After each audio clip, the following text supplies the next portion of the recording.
Today I'm going to be talking about, in the Shift Network, there's a man named James Hyman, and he's done a program where he talks about St. Francis of Assisi. And I'm going to talk about being, about like revolving around what? So I'm going to be talking about both Kabbalah and what he spoke about St. Francis of Assisi. So he says that St. Francis's pathway is unique in the terms that he decided he's going to meditate and pray for the collective. He became something called an anchorite. You can also have a female do this, which is an anchoress. It's not a hermit that goes off by themselves, but it's somebody who stays walled off and enclosed, but is available to everybody. You commit to it for life. Often you're like actually walled in. You have a house with windows, and you're walled into the house, and people can bring you things, or you can request things, people can talk to you, but you can't really go out in the world. You're sort of walled off and closed, but you stay there for everyone. You're like an anchor for everyone. There's a sense of simplicity here where you get the freedom to focus on what really matters, and it's, there was a saint called Saint Clare who talked about leaving it all behind. Saint Assisi spoke more about leaving nothing behind. So you seek union with the beloved by being called to contemplate yourself, and at one and you kind of do, you renounce the fame and the possessions, the business, and instead you start to prioritize the quiet, the nature, and the solitude. You become the riches that you were trying to collect, and instead of jousting for power, materialism, or the war, you just recognize there's some people who actually in their highest strategy they would be the holy fool or like the black sheep, and that's where they can be, that's where they can be the biggest. So this idea of being stripped of all the stuff brings us into renewal. For example, all our claims about who we are revolve around the past, our identity, versus in the present moment we're just showing up. So there's this childlike innocence which is like twinkly feelings and radiant feelings, where it's kind of like an instrument. An instrument needs a master to fall back on and be held by and used vibrationally. So we, in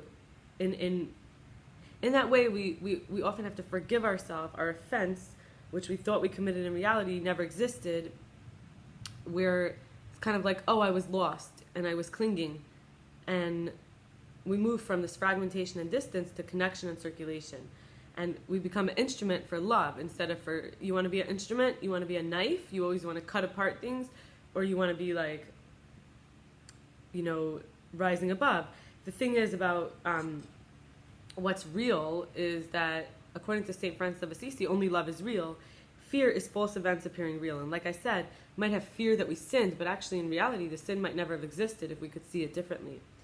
So that, he had something special where he was not afraid of the lepers. He was not afraid of the sick people, the broken people, and he chose to share with them and love them. And there was actually a time where he had nowhere else to go, and he came to live with them, and he was welcomed. So it might seem very private, these things that we do when we adjust our behaviors and we become these instruments of love, but often we can actually see results come later where it's a very real investment. Like we become the riches are our relationships versus, these high level relationships, these lofty, noble interests that unite us with people. And in Kabbalah, we talk about persevering despite imperfect choices. In other words, getting out of the ego is a way to say mistakes are when I mistook the situation. For example, a sin was when I mislooked at the situation. Fear is when I mislooked at the situation, like I said with St. Francis of Assisi. So in the Kabbalah lineage, we say stress is an indication of potential blessing. You feel stressed, blessing's trying to come in. Your opportunity for growth is whenever there's low tolerance. So there's the inner light and a surrounding light. The surrounding light is the potential. There's 10 concentric rings. It's like circle around it, right? We're revolving around this central point, and whether it's family, work, dating, romance, hobbies, recovery, passions, ambitions, it could be anything like exercise, health, self-development, self-inquiry, money, whether it's physical calibration or maintenance, focused mentality, congregation, really like just learning, traveling, pets, friendship. Yeah, I'm going to start repeating them if I don't stop. So we out-vibrate the old, we expand, upgrade, master. So there was contraction, there was shells, there was, in the previousness, there was challenge. And this is the idea, is that the challenge is from the previous level. When we're in the new level, the blessing is here, the challenge is already been integrated. So there's a space, a spaciousness and a presence, the capacity for the light to come in through these tiny windows, and its impressions, it'll knock until I break open, like it's coming in. The stress is, we're not going to collapse, we're going to break open. So there's this comfort zone of not stretching through the layers versus so much more power available. So we have to proactively grow lighter. We're going to automatically shift into that contraction so that the stress can't, because like do or die means you have to keep doing in order from the you're not really coming to the inside. You're on the outside, frantic, you have to do or else you're going to die. What is die here? It's like the energy is going to fall inward because you're not pressing out. So in this case, we can trust the stress energy itself will break us open.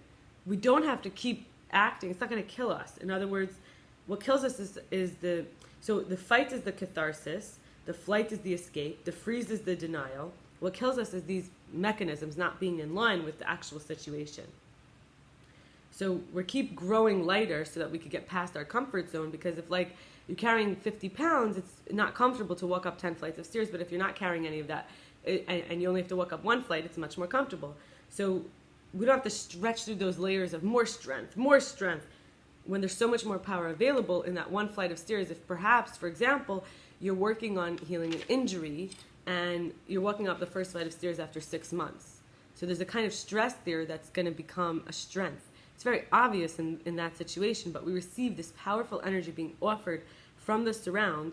When we realize that the shell can't handle it, we're feeling stress, the resistance to grow out of the belief I can't, the ego saying I can't give my will over to a higher power, I can't accept uncertainty, I can't feel out of control, I refuse to be present enough to be uncomfortable, I won't share, I can't stop being reactive, I can't generate enough energy to be proactive and move forward rather than keep on trying to just make it work. So the soul welcomes the light, the wholeness, the growth and expansion. It's not attached to how it happens. So the pressure is the divine creative light force, energy, pushing into the walls I constructed to hold me back for safety and protection, these limits of possibility and potential, based on the past, probability. For example, when I was less evolved, or the learned contradictions held on the same side. Like, for example, I am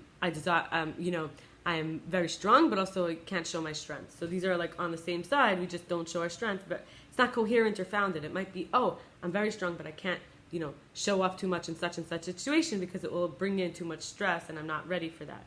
The soul knows I'm welcoming more light. I'm learning how to be strong versus like I'm afraid to be strong because I might get seen. And that's kind of from the past when I was seen. So it's this like blind spot, not the blind spot. This is kind of like it gets frozen in place, or it gets stuck in a cycle, these mechanisms, and the energy is like not coherent or founded. It's generating a draining tension. And so this pressure is relevant. We could revolve around it, feeling the stress. But I would say finally, we can look at, I'm gonna finish off with like words and then a practice. So words, the set has the whole power. Let's say you have a word, and this is why I love Hebrew, because it's all about code. It's written in such a way, not like English, where each letter is specific and it's written, and there's female, male, and there's like past, present, and there's like whether it belongs to someone, the word itself. And so the order matters. When you're writing with a code, the set is the whole code, right? The whole power. Each letter unit has a power and each has a value, and then the order matters. Like, for example, if you want to write an abbreviation, you got to use the first letter of every word. You can't use the first letter, middle letter, fourth letter, third letter. The first letter has dominance, the first letter of the code, and substitutions will lower the power of not only that letter, but overall of the code. So I'm going to say some prayers now, just like to be a channel of this. I'm going to say some prayers in Hebrew, and I'll translate them into English. B'yadcha af kedruchi, pedisa aisi adonai el emes.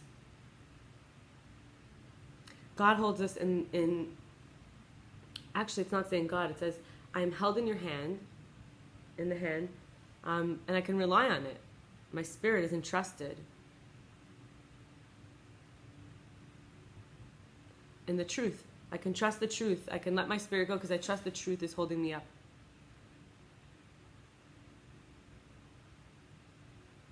And if we let that code sink into our body, it's very healing. Next one. The Torah, the truth was given through Moses, a shepherd, guide, leader to the congregation as an inheritance. What that means for me is that there's a past that came before with all the rules. Now, even if I think sometimes I'm the first one to ever try to do this, I have a lineage. We can rest on our ancestors and on our inheritance. And in every generation, we have to really, in each person's life, you're obligated to believe that you're being liberated from constriction. That you're being redeemed. Not by your own doing, but by a higher power. There's a higher power than you. And there is an infrastructure of life. Sure, one person individually can die, one bug, one flower can die, but the whole of life continues to go, and there's eternal life, and it guides us, it teaches us, and there are units of matter that can hold this eternal life is what we can believe in. Forever and ever, there could be a sense of eternity. Think of how long the stones are there in the mountains, how long they can hold life, how long form can meet matter, and light can be reflected to have a shape. Shaviti Adonai lanegdi tam, and I'll place in front of me the presence constantly. And here the presence refers to the Creator that was, will be, and always is.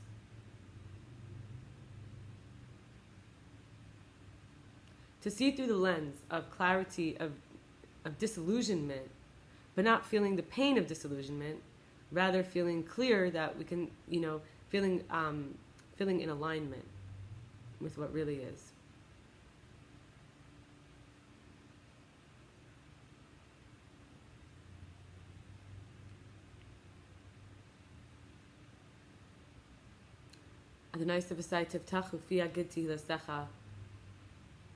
Mastery of the spoken word, the codes, speak through my mouth. Let my voice, which is a gift, speak into the world codes of goodness. Leiv tahar bara li Elohim baruch nachon chadesh bekirbi. Renew my heart from the old. Purify my heart. Renew my spirit. To make close to me a new spirit. To make my closeness a new spirit. And finally, Reishis Chachma Yiras Adonai. The first step toward wisdom is, the head of wisdom is to be able to recognize our fear should not be of any false events appearing real, but rather we should be fearing the life itself, the source of life, the one who made us, the energy that we didn't create, and to be humbled.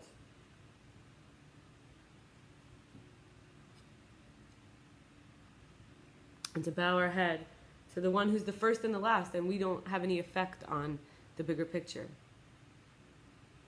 And to be generating our wisdom from that place. Thank you for joining me, and I look forward to sharing more tomorrow. Have a blessed day.